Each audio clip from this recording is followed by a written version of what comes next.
செல்லக்குட்டீஸ் எல்லாருக்குமே வந்து பார்த்தீங்கன்னா ஒரு சிறப்பான வணக்கங்கள்ப்பா. வீடியோக்குள்ள போறதுக்கு முன்னாடி 10th standard maths public exam answer கீயை வந்து பார்க்க போறோம். 1 மார்க் ஆன்சர் கீயை வந்து பார்க்க போறோம். நம்ம சேனலுக்கு நீங்க கண்டிப்பா வந்து நியூ வியூவரா இருந்தீங்க அப்படின்னா மறக்காம நம்ம சேனலை சப்ஸ்கிரைப் பண்ணிக்கோங்க.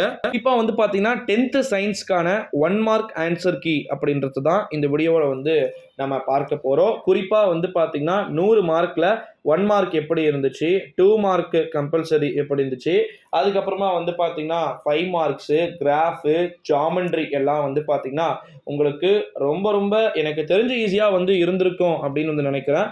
உங்களுக்கு எப்படி இருந்துச்சு? ஏன்னா ஸ்டூடெண்ட்ஸ் வந்து நிறைய பேர் வந்து திருப்பி திருப்பி கேட்டுக்கிட்டு இருந்த ஒரு ரக்கடான டஃப் அதுதான்.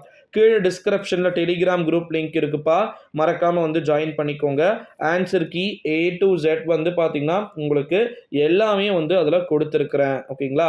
அடுத்து இன்னொரு ஒரு இம்பார்ட்டண்ட்டான ஒரு நியூஸ் என்ன அப்படின்னா, டைம் பத்திருக்காது. சுத்தமாக வந்து நீங்கள் இப்போ 10th மேக்ஸ் எக்ஸாம் எழுதுனீங்க பார்த்தீங்களா, மாணவ செல்வங்கள், உங்களுக்கு சுத்தமாக வந்து டைம் அப்படின்றதே வந்து பத்திருக்காது. இந்த ஒரு சூழ்நிலையில தான் அவர்களுக்கு அதிரும் புதிரும் அறிவிப்புகள் வெளியாயிருக்கு. 10th ஸ்டாண்டர்ட் மேக்ஸ் எக்ஸாம் எழுதியிருக்கக்கூடிய மாணவ செல்வங்களுக்கு ஒரு சில சப்ஜெக்ட்ல மேபி கிரேஸ் மார்க்ஸ் கொடுக்க சான்சஸ் வந்து இருக்கு.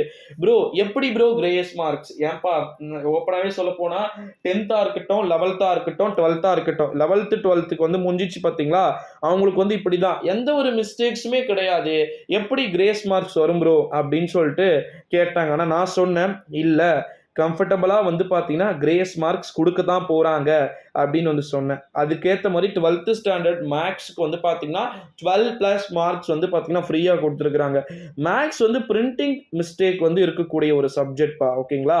ஸோ அதனால வந்து நிறைய மிஸ்டேக்லி வந்து 12th மேக்ஸ்லையும் 11th மேக்ஸ்லையும் சரி, இப்போ ரீசெண்டாக நடந்த நம்முடைய 10th மேக்ஸ்லையுமே வந்து இருக்கிறதுக்கு சான்சஸ் வந்து பார்த்தீங்கன்னா இருக்கு. இந்த ஒரு சூழ்நிலையில் அதை பற்றி வெயிட் பண்ணி பார்க்கலாம்.